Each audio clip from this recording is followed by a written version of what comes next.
o ser humano hoje dizer, não preciso mais dele, não estou dependente da natureza, posso desenvolver.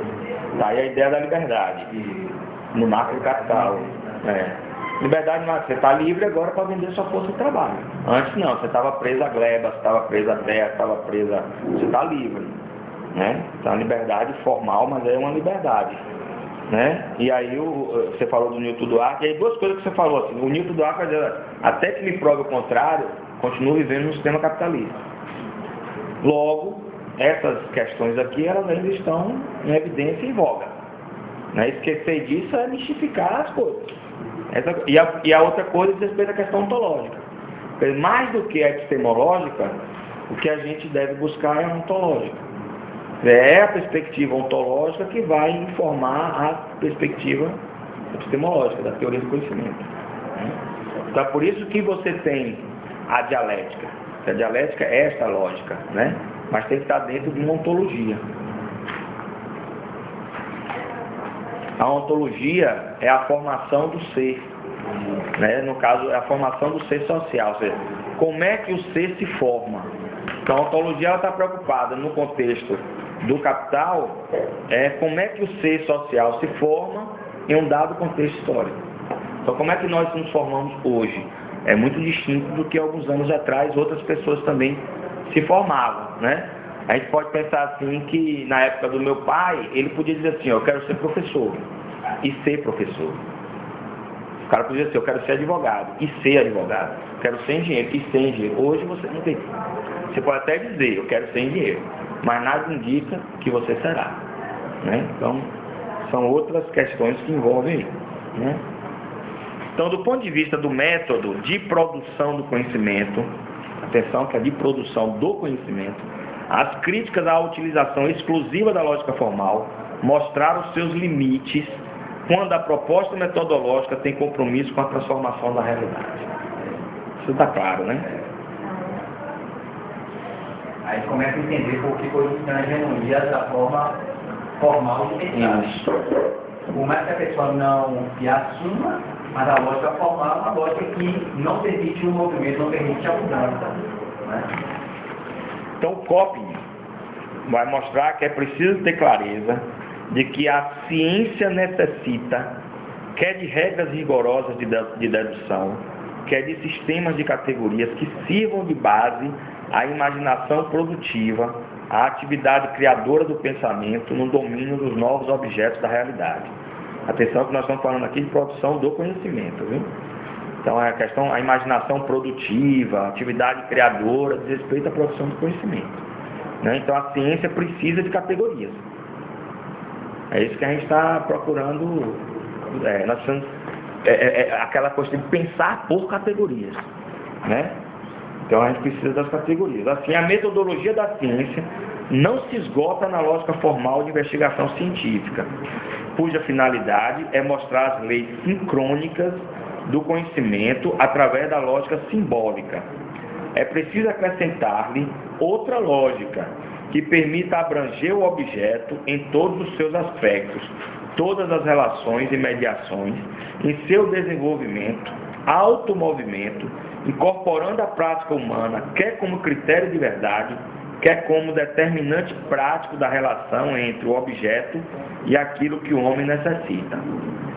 Certamente não é possível atingir todas estas dimensões plenamente, posto que não há verdade abstrata que se deixe conhecer totalmente, mas a multilateralidade da análise certamente previne contra os erros. Tem um material que eu estava até conversando com o William, que eu queria encaminhar. Eu comprei lá no antes, né, o filósofo, falando das categorias, uma delas é a totalidade. E ele vai falar justamente isso, ele vai fazer curso, né, com o Zé Paulete, que totalidade vai saber tudo, mas vai começar a entender ainda a relação entre as coisas. E daí ele vai ver que, num dado momento de observação da multiplicidade de determinação de um mesmo objeto, já consegue tirar uma síntese. E ele cita o Marx, que só no capítulo 3 que o Marx vai explicar. Só no livro 3 que o Marx vai dar uma definição precisa do que é o capital. Mas já no livro 1 já tem uma síntese possível sobre isso. Tem a ver com o que ele está falando de que certamente não é possível atingir todas essas dimensões plenamente. Hoje que não há verdade de fazer certo. Agora, num dado momento que você vai entender, isso daí para a gente uma perspectiva, né? Haja toda a multiplicidade de elementos que determinam aquele objeto, escola, academia, etc., que fato vai ser complicado. Agora chega um dado momento de entendimento das relações, que você já consegue tirar alguma síntese, que não é absoluta, porque está em movimento. A gente na área não teria dialético, né? Porque está em movimento, mas dá para você tirar uma síntese daquele momento.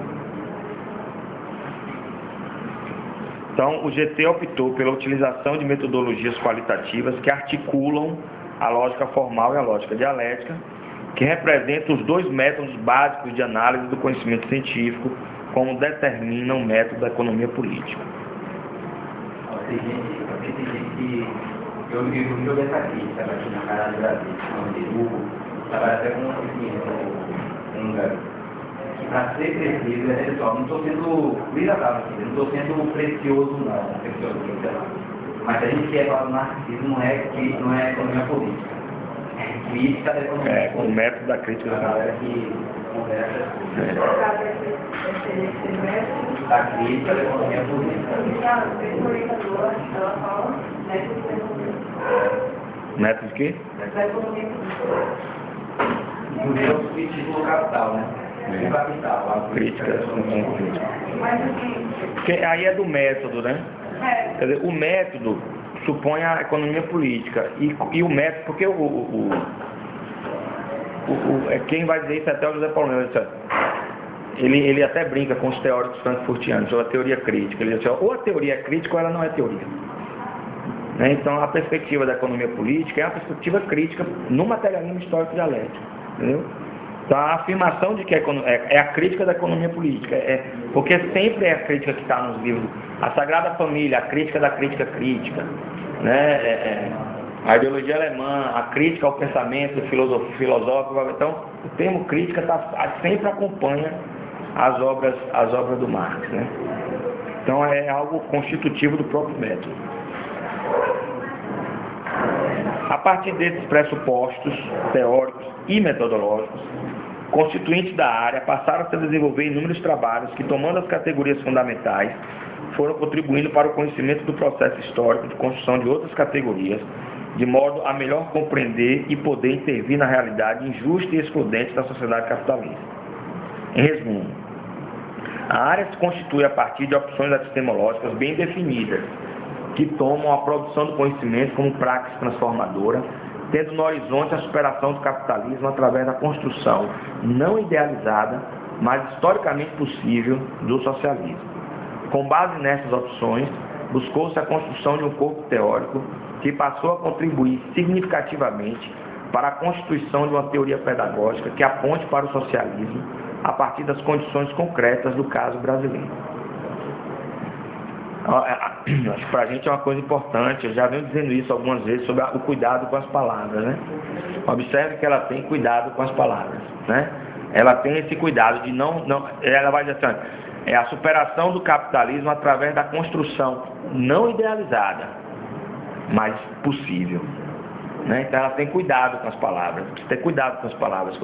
Muitas vezes nós nos pegamos a determinados textos ou determinadas palavras e falamos e acabamos absolutizando a expressão, dando munição para o outro lado. Espera aí, não é só isso aí não é? Então é bom que a gente compreenda isso no método, né?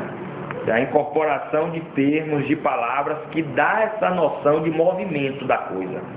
Olha, do capitalismo para o socialismo, mas veja bem, tem mediações aqui, não é uma coisa idealizada, isso não é automático, não vai acontecer porque eu quero, tá? É possível, mas é possível historicamente, não é nem apenas possível, é historicamente possível, porque até a ideia de que é possível, sim, é possível, é historicamente possível. Então tem os determinantes históricos que condicionam a possibilidade, né? Então, alguns deles, inclusive, independente da nossa vontade. Né? É muito difícil o escravo defender uma série de elementos subjetivos e objetivos, né? O socialismo na sociedade escravista, não tinha uma produção mundial que permitisse ao escravo levantar assim, quero viver um comunismo. Objetivamente era impossível. Precisou do desenvolvimento do capital para que objetivamente se pudesse projetar ainda com outros elementos o socialismo, que é a briga do Marx com os socialistas utópicos, né? Ou queria levar 300 pessoas com a ilha e dizer que dali ia brotar o socialismo para o mundo. Não é o é o Fourier. Tá? E é um comunismo que a gente tem que ter cuidado com essa coisa, porque antes do escravismo tinha o comunismo, né? Mas era o comunismo primitivo. Então a ideia do comunismo, o Zizek fala até isso, o Slavoj Zizek, a gente precisa recuperar o termo comum do comunismo, a ideia de comum a todos. Esse termo, que é um termo lá atrás, no contexto atual, nos ajuda a fazer o enfrentamento com o capital, né? E a dizer por que a importância do comunismo. Reconhecendo suas falhas, reconhecendo o seu aspecto totalitário, né? Mas não do comunismo, mas sim do que fizeram a expressão dele na história. Mas isso não diz respeito ao comunismo, né? Diz respeito a uma determinada política do Mao Tse Tung, do Stalin, enfim. O Coreia do Norte agora aí. Todo mundo na jugular. É inegável o peso desta contribuição para o avanço prático da teoria pedagógica brasileira a partir da categoria do trabalho. E já há estudos que fazem o balanço desta produção. Otimista ela, hein? Década de 80 dizer isso. Neste texto, o que se pretende é levantar alguns pontos, certamente polêmicos, que permitem fazer uma análise da qualidade da nossa produção, em termos de desafios e perspectivas, problematizando a consistência entre nossos pressupostos, nosso discurso e o conhecimento que temos produzido a partir da escolha de determinadas categorias de conteúdo e de método. A indagação que se coloca, portanto, é: até que ponto a produção do GT Trabalho e Educação, de fato, tem contribuído para o enfrentamento das questões concretas relativas aos processos pedagógicos capitalistas a que estão submetidos os trabalhadores na escola e nas relações sociais e produtivas. Sem nenhuma pretensão de esgotar a temática, levantaria alguns pontos que, no meu entendimento, precisam ser discutidos com a intenção de instaurar a polêmica para que as diferentes posições possam ser explicitadas, mais do que para tentar resolvê-las, o que seria um equívoco metodológico. E aí a primeira dimensão é a dimensão prática da produção, né? E aí é importante isso, porque ela vai começar a discutir isso a partir da perspectiva estrutural. Não vai a partir da superestrutura, mas sim da produção. Segue? Como já afirmavam Marx e Engels nas teses sobre Feuerbach, o critério de verdade da teoria é seu caráter prático, sua eficácia para a compreensão e para a intervenção na realidade. Atenção para o caráter prático. O caráter prático diz respeito também à perspectiva da compreensão. Da compreensão. Porque alguns colegas nossos vão dizer: poxa, e a prática? A prática também não é, a prática não é o fazer, é o compreender. Porque, para quê, para onde vai o que a gente faz. A ideia da compreensão também, obviamente que não se encerra aí, porque a gente cairia no idealismo, né? É o conhecimento, é a prática